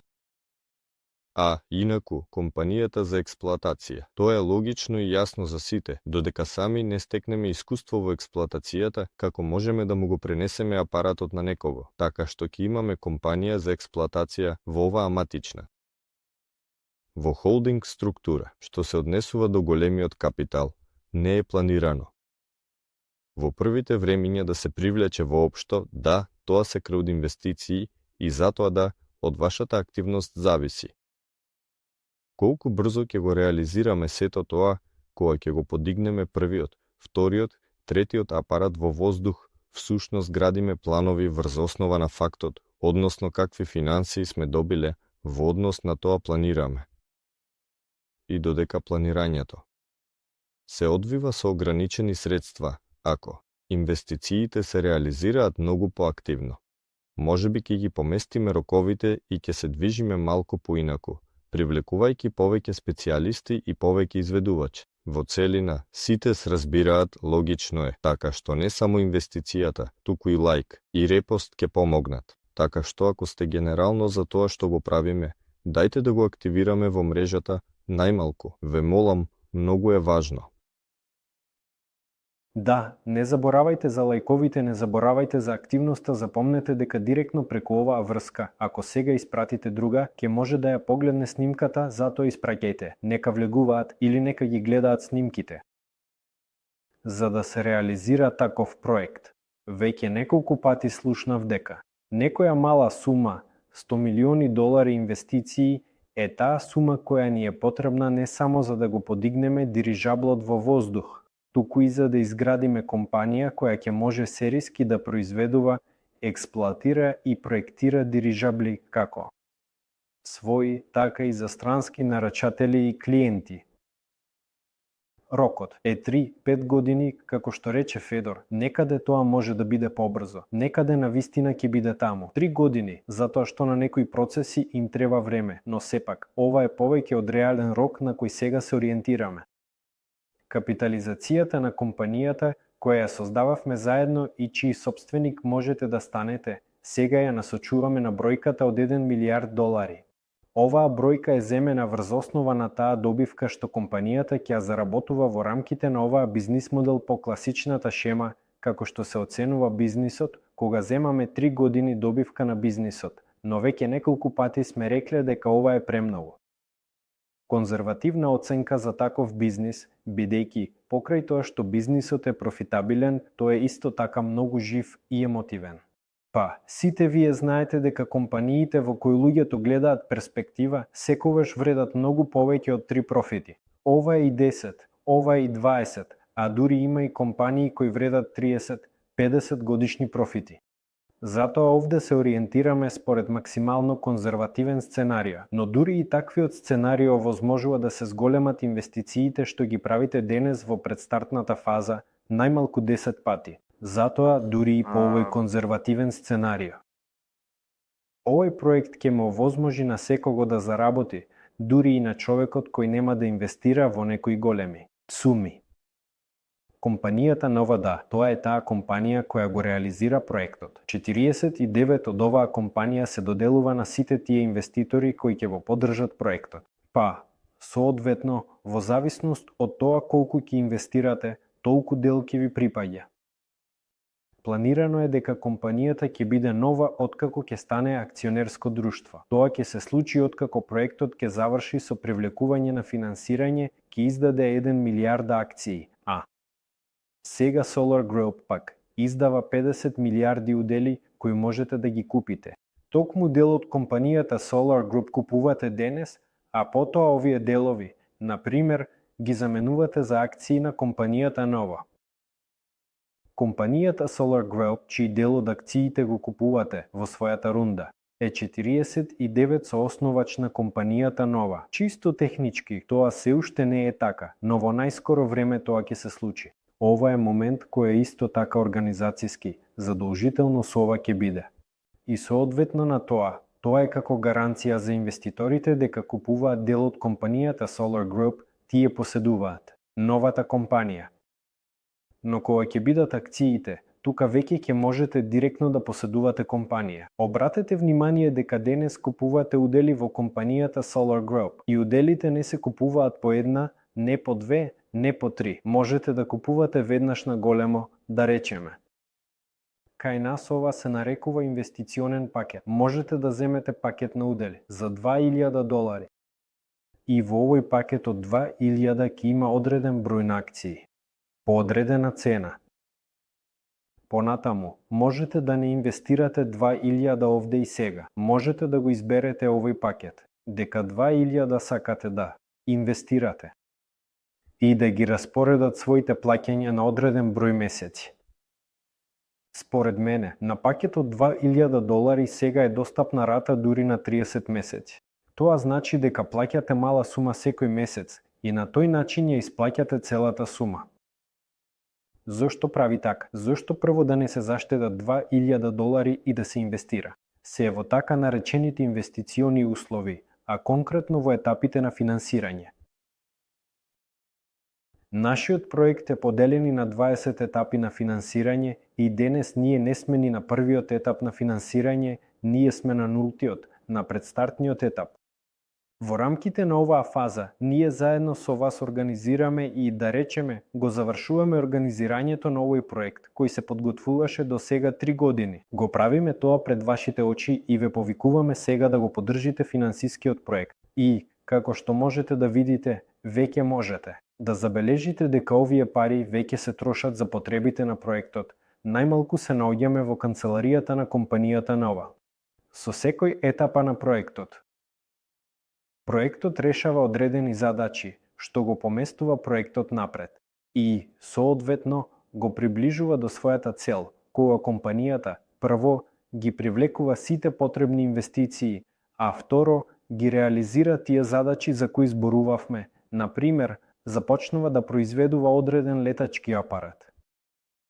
Па, колку поблиску сме? До 20-тиот етап финансирање, толку помалку ризици има проектот. Ќе се случи, нема да успее. И со секоја фаза ги менуваме инфлационите услови. Тоа значи дека вие, правејќи ја истата инвестиција, добивате помалку. Акции. Денес е поисплатливо да се инвестира отколку на првата фаза, а на првата фаза е поисплатливо да се инвестира отколку на втората. Секогаш има баланс. Да, вие денес ризикувате повеќе од тие луѓе кои ќе инвестираат. На 10-тиот етап повеќе, но истовремено така наречената венчурна премија за вас е повисока. Да, условите се подобри. Што сега треба да се разбере е дека во тековната предстартна фаза деловите се продаваат 2 пати поевтино отколку што ќе се продаваат во првата фаза на финансирање. Сега просечниот попуст кај нас за една акција е 1000, а во првата фаза ќе биде просечен 500. Затоа, ако сакате дирижаблите што поскоро да се појават на небото, ако сакате да станете сопственици на овој бизнис и ако знаете кои сме ние, што правиме, ги гледате нашите резултати. Тогаш сега имате можност да верувате во оваа насока, да инвестирате под најдобрите услови, кои никогаш повеќе нема да се повторуваат во проектот и да станете дел од овој голем бизнис кој ќе го правиме заедно со вас. Сите прашуваат кога е смената на етапата. Кога ќе се смени етапата? Види, па да кажам малку анонс, да, буквално. Во следните денови ќе се појави оваа информација. На 16 ноември ќе имаме конференција. Таа ќе се одржи во Москва, на која сите сте поканети, се разбира. Ќе ве чекаме. На оваа конференција ќе зборуваме за дирижабли вклучително и. И токму таму, на конференцијата, ќе го добиете одговорот на ова прашање, така што тоа ќе се случи многу наскоро. Знаете дека етапот кај нас е поврзан со сумата на финансирање. Сега се ориентираме на сума од $1 милион, па е можно дека до конференцијата оваа настанка ќе се случи. Во секој случај, знаете ли како ќе биде? Сега луѓето гледаат дека уште $1 милион не се собрани, мислат, па утре ќе инвестирам. Каква разлика има денес или утре? Кога скалата ќе се приближи, луѓето ќе се освестат дека можеби нема да успеат. Во тој момент остатокот ќе се затвори многу брзо. Затоа е подобро. А потоа, како што обично се случува, не успеав за еден ден, продолжете. Дали до сумата или до датата? Ако собереме милион пред конференцијата, што ќе се случува? Ако собереме милион пред конференцијата, ако сега немаме никакви планови на техничкиот совет, ако сериозно не се коригира, тогаш можеме да промениме и до. Просто знаеш како, тоа може да се случи не ден за ден, можеби ќе дадеме уште една недела, например, за оние кои. Всушност, Нултата фаза е голема неизвестност. Сметам дека тоа не е поврзано со сумата ниту со датумот, туку со одржувањето на научно-техничкиот совет, тоа што го договоривме техничкиот облик. Тоа од една страна е на пример на првиот апарат. Поминаа овие организацијски моменти за формирање на правната структура, за целиот состав, на вработените конечно. Тоа значи кога веќе сме се спакувале и разбрале дека еве, ова сме ние и одиме тука. Во суштина преработената оваа презентација е задолжителна. Во суштина нулевата подготовителна фаза е завршена. Може да се додаде и создавањето на бренд, бидејќи се уште не сме ни тука ни таму, но државната компанија треба да има свој бренд, но тоа е веќе друга работа. Делото, всушност, воопшто не е задолжително од една страна, а од друга страна. Сега започнува ажиотаж, и тоа во нашата земја исто така, и е потребна препознатливост, бидејќи, јасно е дека создавајќи апарат кој се подигнал во воздух, каква разлика има, на него може да не биде воопшто ништо нацртано, ни едноставно, за сега, таму и одимено сепак. Тоа е чекор кој не е задолжителен, но е важен. Најверојатно, овие први два се знак дека нултата фаза е помината. Мислам дека всушност брендирањето е исто така важно, затоа што на првата фаза не само што клиентите можат веднаш да го искористат тоа брендирање веб страницата и с друго, туку тоа се однесува и на пакувањето на проектот, бидејќи сега повеќето информации се добиваат, но брендирањето не ги отстранува никаквите ризици, а колективот, решението, канцеларијата веќе се подготвени. Да, се согласувам, да. Па маркетинг планот, пријатели, не заборавајте дека ако сте учествувале во проектот со Волмаш, ако сте партнер, тука ги исполнивме сите обврски, за кои партнерите често не прашува. Партнерските структури кај нас се зачувани. Продолжете во рамките на вашата партнерска програма. Но обратете внимание дека за да добивате реферална награда од оние инвеститори кои се регистрирале во проектот со Волмеш, треба да исполните мал маркетинг план. Еве сега на вашиот екран. Треба да исполните два, да речеме, неколку обврзни услови и еден по избор, например и така натаму. И обратете внимание дека станува збор само за тие инвеститори кои беа регистрирани во нашиот личен кабинет до 7 август.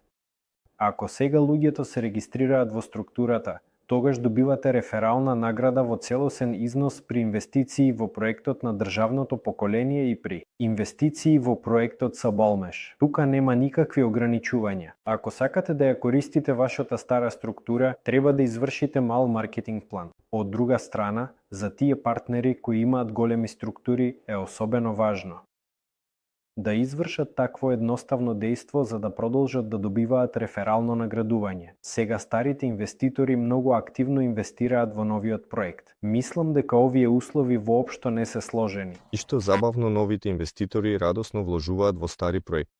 Да, а за прашањето за тоа што?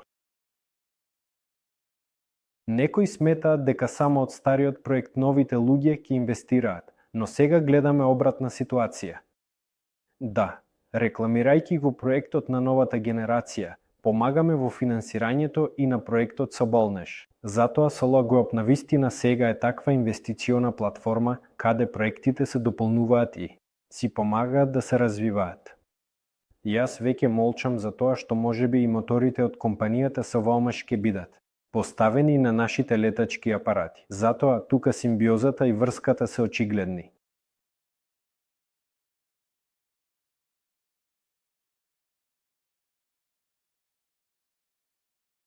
Пријатели, во основа денес ви раскажавме за тоа што ќе представува компанијата нова, што представува проектот на новата генерација. Зошто се занимаваме токму со ова? Како ќе заработуваме од тоа и ви раскажавме како можете и вие да заработувате. Така што, ако ви е интересно да ги развивате технологиите заедно со нас, ако сакате да летате со својот собствен дирижабл од руска разработка кој се појави благодарение на вас, па и секако. Ако сакате да станете сопственици на профитабилен бизнис, ве покануваме во ова возбудливо патување кое само што го започнуваме И јас сум сигурен дека заедно со вас ќе успееме. Затоа поддржувајте го проектот, како што веќе рече Федор. Поддржувајте го не само со пари, туку и со лајкови. И репости веднаш. Додадете активности. Сето тоа ќе ни помогне да го лансираме дирижаблот што е можно побрзо. А ние сега ќе преминеме на прашањата. Во вконтакте всушност нема прашања, има само познати. На нешто одговоривме, додека разговаравме. Прашавме за бирото 1440. Нешто слушнав, но не се сеќавам. Во целина нема прашања. Сега да отвориме. Од компјутерот. Може да биде појасно од компјутерот, телефонот е таму. А на YouTube погледни. Така, сега ги разгледуваме прашањата во групата на Вконтакте. Ги разгледуваме прашањата на YouTube, така што можете да пишувате и тука, и таму. Сега ќе започнеме со листање, така што ќе продолжиме на ист начин, така да биде јасно. Инаку, во врска со времето еве ве прашував, пишуваат 19 часа. Некој напиша дека е подобро да дојдеме во 17 часот за да почнеме да гледаме, бидејќи тоа е време кога повеќето луѓе се слободни и можат да се приклучат без проблеми. Но, најдобро е во 17. Ние спроведовме анкета во групата и најмногу одговори беа за 19 часот, но не многу повеќе се дели на 17, 18, 19. Тоа е најудобниот период за повеќето учесници, бидејќи им овозможува флексибилност и време за подготовка. Прашањето само што се појави, ќе има ли таен гостин? Всушност, веќе има неколку тајни гости. Минимум тројца, тоа се навистина тајни. Супер гости, кои сигурно ќе се појават. Да, ако кратко одговарам, а инаку, колективот расте, со сите треба да се запознаеме и постепено ќе изградиме оваа работа. На шини поставиме по петок, ги повикаме сите, ќе се запознаваме. Луѓето ќе раскажуваат кои функции ги покриваат, со што се занимаваат. Оваа петок. Тука има и провокативно прашање. Какви се, например, дополнително гаранциите за враќање на парите? Виктор, па погледнете, конечно, инвестирајќи во бизнис. Малку веројатно е дека некој ќе ви даде гаранција дека овој бизнис сигурно ќе успее. Ризиците секогаш постојат. А ние со вас зборуваме за венчур, зборуваме за инвестиции во почнувачка компанија која секако носи ризици за себе. Тука, мислам, сите прекрасно разбираат во што учествуваат. Тука прашањето е најважно во што. Дали сте подготвени да верувате дека дирижаблите на вистина ќе бидат комерцијално успешни? Дали сте подготвени да верувате дека токму оваа екипа може да го направи тоа? И можам да ви кажам и да ветам, веројатно тука најважно е само едно. Парите нема да бидат украдени, парите нема да бидат разорени со сите инвеститори, склучените. Договори за инвестирање, можете да се запознаете со договорот и да дознаете на кои, да речеме, основи ги пренесувате средствата во проектот. Парите ќе се трошат на потребните проекти. Да, секако, потребните проекти вклучуваат и некои маркетинг трошоци. Например, организирање на сличен вебинар, тоа исто така чини одредени пари, но маркетинг трошоците се исплатат, тоа веќе точно го знаеме. И најдобро како што можете да видите, парите ќе се користат токму за создавање на овој бизнис. Тоа ќе го видите преку напредокот. Еве, како што гледате, има канцеларија, луѓето работат, веќе некој добива плата, процесите течат. Затоа, тоа точно можам да ви го гарантирам. А дали ќе успее тоа што го правиме? Ќе успее. Ниту една државна компанија не била непрофитабилна во минатото. Тие воопшто не биле по некои мицки. Сценариите се затвораа, конечно, но сите компании беа профитабилни, почнувајќи од оние пред 100 години па до современите компании. Иста таа германска компанија експлоатира само 2-3 дирижабли, живее луксузно, продава еден дирижабл на секој, 5 години. И дури ако а ние не планираме да застанеме на ова, но дури ако изненадно нешто се случи и нашиот бизнис се заклучи таму. Во некоја туристичка индустрија, не експлоатирајќи малку количество апарати, тој сепак многу брзо ќе се исплати, а профитот од овие пари, кој ќе ни биде исплатен, тоа веќе е наша 100% гаранција. Самата компанија гарантира дека е профитабилна. Дирижаблот е профитабилен бизнис. Нашиот тим веќе неколку години успешно и постојано докажува дека одиме како што зборуваме. Никој ништо не растура. Всушност, да. Се обидувам, само да разберам какви се гаранциите во процентуална сооднос. Па, веројатно, 99. Што сега? Ке успеат. И што во тимот? Нема ниту една личност која би сомневала во тоа дека овој успех ќе се случи. И еве, како што рече Федор, компании со само неколку дирижабли заработуваат стотици милиони евра годишно. Па, како да кажам, ако имам барем 10 дирижабли, за да заработам за леп со путер, тоа ќе биде доволно.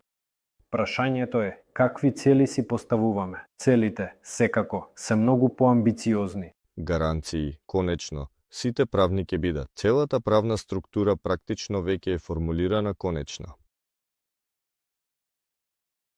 Вие, како вложувач во овој проект, ќе имате уверување дека според списокот на договори, контракти и документи, и други документи и други ресурси, вашите пари отишле таму. Ако таа отишла таму, сигурно ќе се врати назад кога тоа ќе донесе профит. А тоа дека ќе донесе профит е статистика, историски факт и нашата иднина. Што ќе кажете за иницијативата НАЦ дека само со лиценца од ќе може да се привлекуваат инвестиции? На кој начин тоа ќе не засегне ако ние рекламираме дирижабли? Гледајте, многу луѓе се заблужуваат, велат дека законот е донесен. Всушност, не е донесен закон, туку иницијатива која уште треба да се усвои првото. Во второ, инвеститорите никак не можат да бидат засегнати од тоа, бидејќи инвеститорите не привлекуваат никакви инвестиции. А ако зборуваме за правната компонента, дури ни партнерите не привлекуваат инвестиции. Кај нас, според нашиот партнерски договор, се привлекуваат клиенти на веб страницата. Да, тоа може да биде некаде мала трик, но ние првично изградивме правната модел така што да биде максимално универзална и да одговара на повеќето земји во кои работиме. Во тоа и соодветно е прашањето зошто Solar Group е офшор компанија која не се наоѓа во Русија. Затоа што работиме, излезе многу закони кои се однесуваат на инвестиции. Веројатно ќе ја заврши својата дејност на почеток, ако се обидувате конкретно да се прилагодите на сите тие закони. Затоа ние земаме универзална шема, таа е легална, таа е законска, таа ни овозможува да работиме, при што некаде да се чувствуваме, можеби, малку послободно од тие компании кои се обидуваат целосно да преминат под контрола на ЦБ. Затоа ке биде во ред овде. Но повторно излезе закон, има барања само со таква лиценца па ќе направиме лиценца. Па, што ни останува? Ќе се придржуваме до законодавството, бидејќи тоа од нас се бара. Да, тоа не е ништо сложено всушност, да се добие лиценца за краудинвестирање. Нашите партнери, колеги тоа го правеле, има одредени ограничувања, но генерално искуството постои да и, како што рече Паша, ќе има потреба, неопходност, брзо ќе биде завршено. Па, добро. На YouTube тука има повеќе прашања. Например, ајде, да преминеме на нив. Така, кога е планиран преминот на првата фаза, за тоа денес разговаравме. Така, за чие?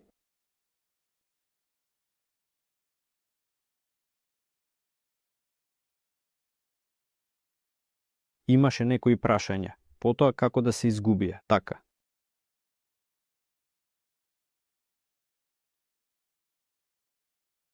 Молчу, затоа што луѓето си пишуваат меѓу себе, не разбирам некои прашања или се до нас, или до нив.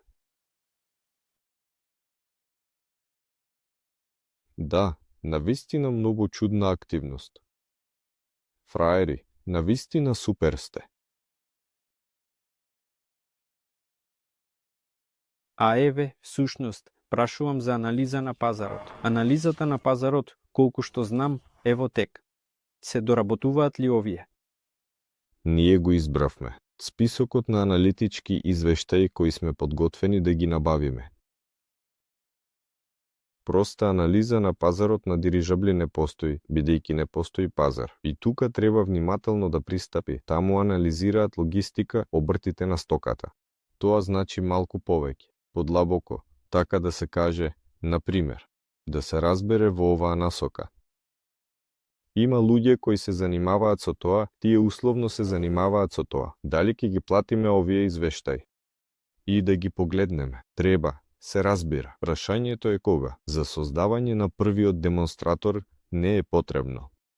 Но кога ќе го формираме техничкиот облик на веќе вториот апарат, овие нови извештаи, аналитиката ќе биде подетална за поточно погодување во целта, бидејќи сепак ќе биде веќе серијен и голем, па да ќе бидат набавени. Ќе видиме, ќе проучиме, можеби дури и ќе нарачаме некои истражување.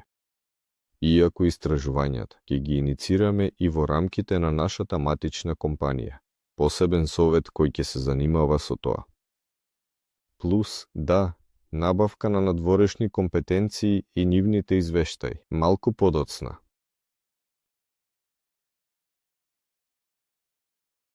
Така, само што гледам и прашање.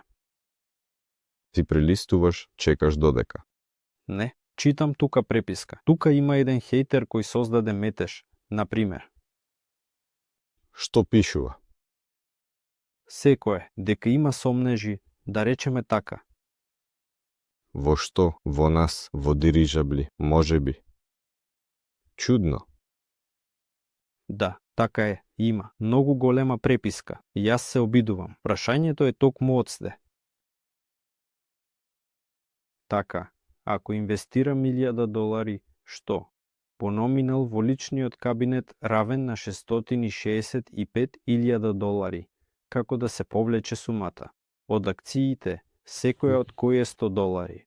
Каков е номиналот на акцијата, на пример?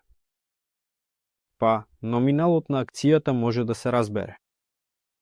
Ако делите капитализацијата на $1,000,000, па, соодветно, истото важи и за номиналот на делот, исто така, да се раздели количеството на деловите, поточно да се раздели количеството на деловите и акциите, ќе го разберете соодносот.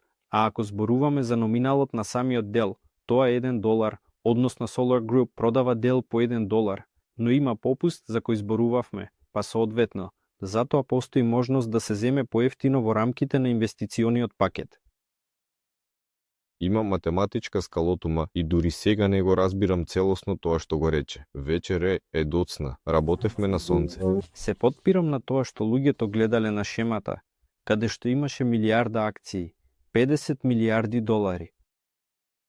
Излегува дека милијарда акции, ако се подели на 50 милијарди, излегува 1 кон 50.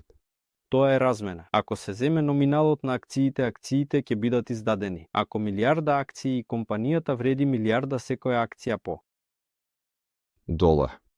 И Solar Group исто така продава по $1 делови, но со попуст. По темата за брендирање, направив логотип за вас, можам да ви го испратам. Ако го одобрите и го примените, барем ќе го погледнете. Посветив некое време на тоа, пишува Андреј. Андреј, испратете, секако, ќе погледнеме, зошто да не. Дури и ако ние не ќе го земеме, некој од партнерите ќе го користи, зошто да не. Да видиме, да, имаме ново прашање за брендирање. Изведувачите се наредиле во ред, а Паша вели, не трошиме пари за логото за сега, се логично. Да, генерално. Андреј, пишувајте во чатот на Телеграм.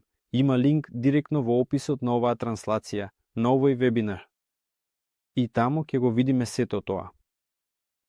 Можете да напишете, да, дајте ми пошта, отстранете го брендирањето, јас, ќе ја напишем својата пошта и ќе чекам. Ви благодарам за понудата ми Емил.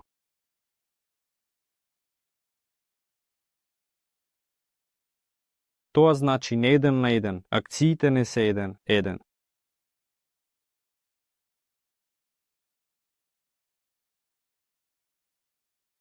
Дуинов некако рече дека патентите се потребни и за да се заштитите од компании кои можат да ги користат вашите изуми, да ги патентираат, а потоа и да ве тужат.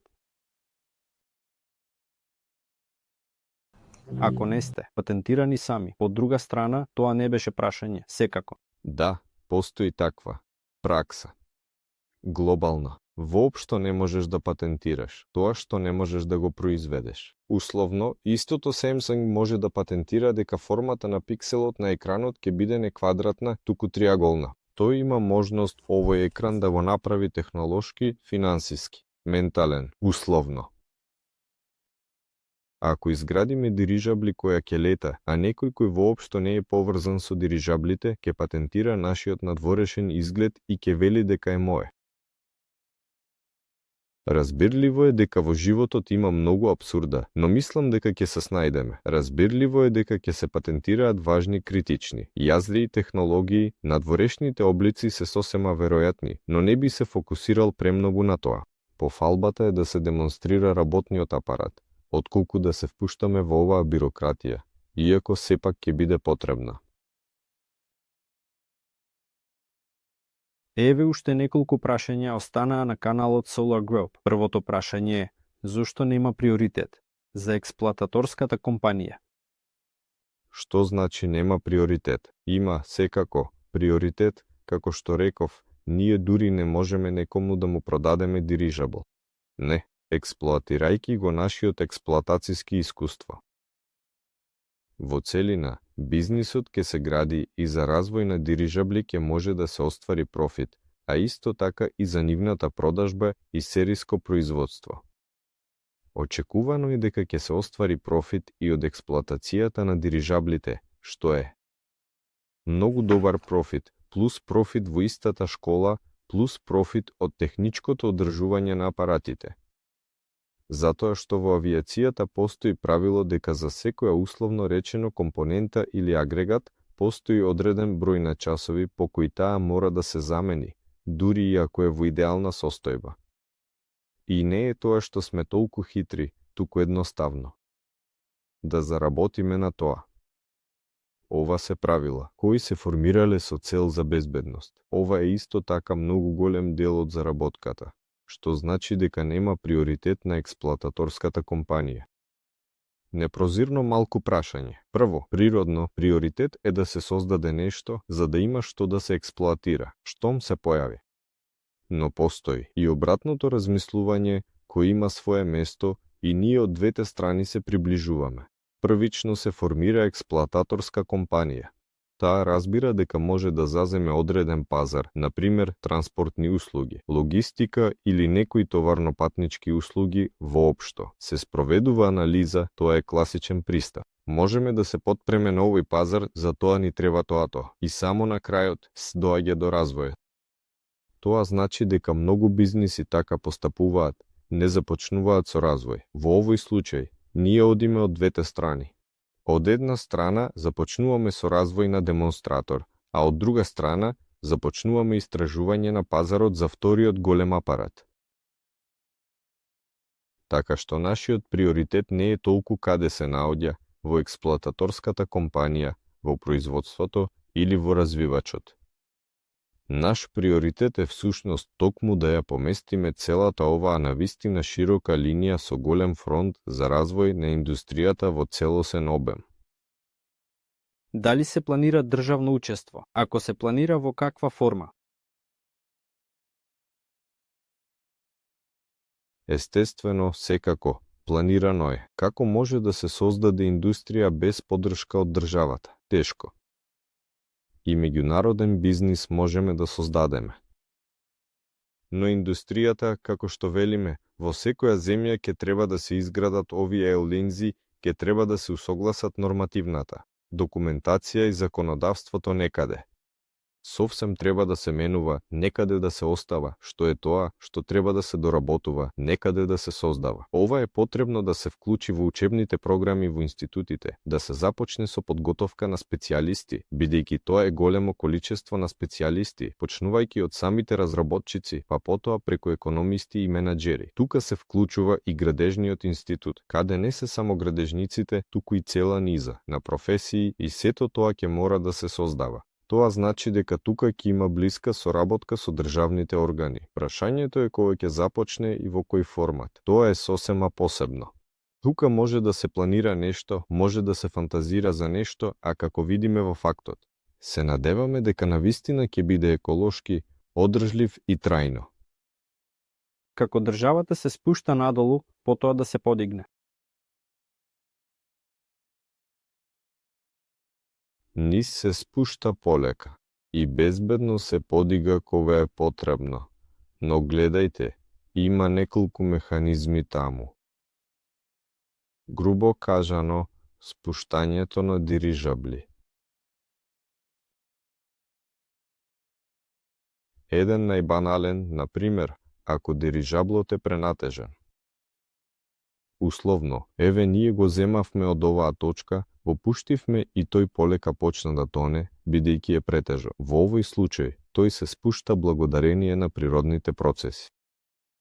Тој може да има нулта тежина. Ние го пуштивме и тој не се подготвува да оди никаде. Тој е тука во својата точка на рамнотежа. Како може да се спушта? Може да има внатре специјална шуплина, не шуплина, туку условно кеса, каде што се закачува воздухот, тој притиска носечкиот газ и дирижаблот почнува да ја менува висината. Застане тука, спушти понатаму. Ова е еден од начините. Вториот начин е да се завртат завртките и со завртките да се притисне дирижаблот. Таму има уште трет, четврти начин и сите тие се технички моменти кога дирижаблот е пренатежен и има нулта пловност, па дури и негативна, кога многу силно го влече нагоре. Тоа е кога, например, пуштил некој голем товар или се случило нешто друго. Тука веќе започнува комбинација од неколку методи. И балонетите се надуваат и моторите се свртуваат. И што само не се случува. Ова го дискутиравме на техничкиот вебинар, изгледа и со Дмитрий Хмел и изгледа и со Александар Николаевич. Погледнете, ние петок одржуваме технички вебинари. На ова прашање веќе детално одговоривме. Сега вебинарот е технички, малку открив. Прашањето е такво генерално. Како тој се спушта надолу, ако во моментот лети некаде, ги поправи овие рули и тој ќе се спушти надолу. Само да ги поправи рули и тој ќе лети нагоре. Јас едноставно разбирам прашањето. Баластни, безбаластни. Некои се баластни, некои се безбаластни. Дирижабли ќе има многу. Тие бидат проектирани за конкретни задачи. И овие системи за промена на висината некаде се дуплираат, некаде бидат уникатни. Во целина ќе раскажеме ќе покажеме Каков газ ќе биде? Хелиум. Само хелиум, нели? А сега само хелиум. Имам неколку прашања за процесот на финансирање. Првото, во која област е вашата компанија, сега се врши транслација. Транслацијата се врши од Москва, токму од канцеларијата на компанијата Нова, а компанијата Нова, соодветно, исто така е регистрирана во Русија. Ако се земе предвид Solar Group, тоа е офшорна компанија, сега се наоѓа во каморите. Многу пати сме зборувале зошто е така, вклучувајќи ја и денешната тема. Компанијата кај нас е лиценцирана, има лиценца за својата дејност, може да работи низ целиот свет и тоа исто така одговара на прашањето зошто се во долари. Затоа што ние правиме проект и опфаќаме не само Русија. Тоа значи дека опфаќаме огромен број на земји, тоа се 194 земји. Токму од овие земји имаме учесници, инвеститори кои инвестираат во проектот дирижабли и во проектот Соболмаш. И ние создававме таква инфраструктура и од аспект на правните прашања, и од аспект на техничките и финансиските прашања. За да можат да учествуваат во овие проекти луѓе од целиот свет, затоа и во долари. Плюс на тоа, денес доларот сепак останува таква меѓународна валута, која е удобна и од аспект на финансирање, како и од аспект на буџетирање на некои поголеми проекти, бидејќи буџетирањето на проект во рубли, па сами знаете, утре курсот на доларот може да не биде 90, туку 150 и сите ваши рублеви буџети ќе се покажат. Веќе не сосема, точни. Додека се уште единствена централна валута се смета доларот, полесно е да се смета од доларот. Разбирливо е дека сите ние сме патриоти на рублата, јасно. Можеме да пресметаме. По златен стандард, ако доларите не ви одговараат. Да, важно е да се разбере дека не е важно дали се работи за рубли, долари, сите овие пари брзо стануваат физички, во активи кои компанијата ги создава. Затоа имаше долари, имаше рубли, а каква е разликата? Види, има канцеларија. Да, за сега е во наем, но сепак има место каде што денес веќе тимот работи на проектот. Па, изгледа дека прашањата тука. Завршија. Не знам дали има некои интересни. Прашање на вконтакте, но така во целина. Еве нешто тука за лиценцата. Не, повторно е истото. Потребно е да се добие лиценца. Така, конкурс, велат, дајте да организираме по логотипите ако знаете да цртате логотипи. Видете некој логотип на компанијата која произведува дирижабли со зборот нова, нацртајте го. Може рачно, може на компјутер, може професионално, со некој брендбук. Сето тоа е во тоа да се направи, да се изберат фонтот и боите. Воопшто. Ако имате вештини и желби, секако, правете. Испраќајте во Telegram. Да видиме до крајот на неделата. Да, всушност, се уште не ги собравме сите идеи за дирижабли.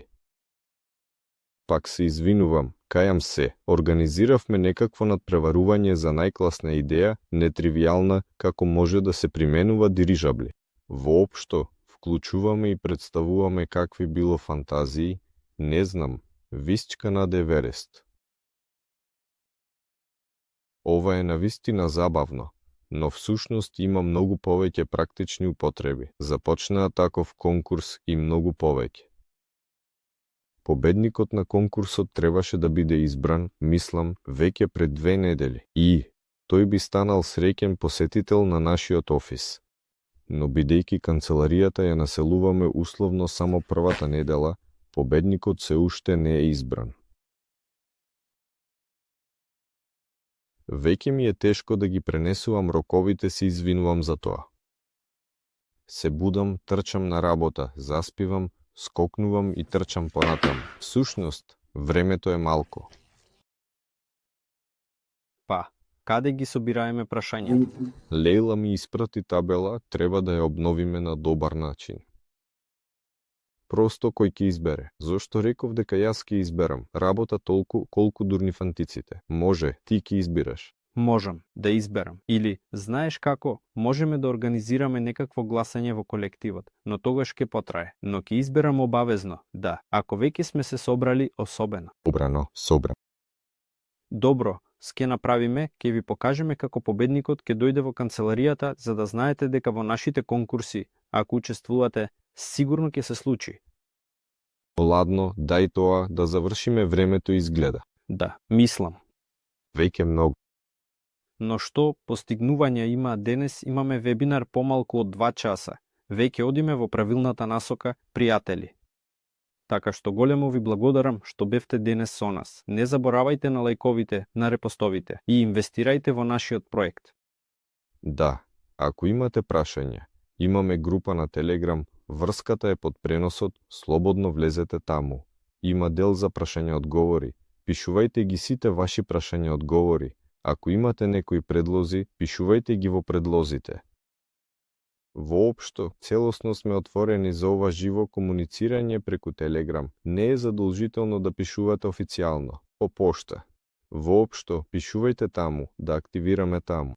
И ние ќе го наполнуваме овој канал со содржина, така што ќе се сретнеме на Телеграм. Да се, на сите, чао. Тоа е тоа, чао.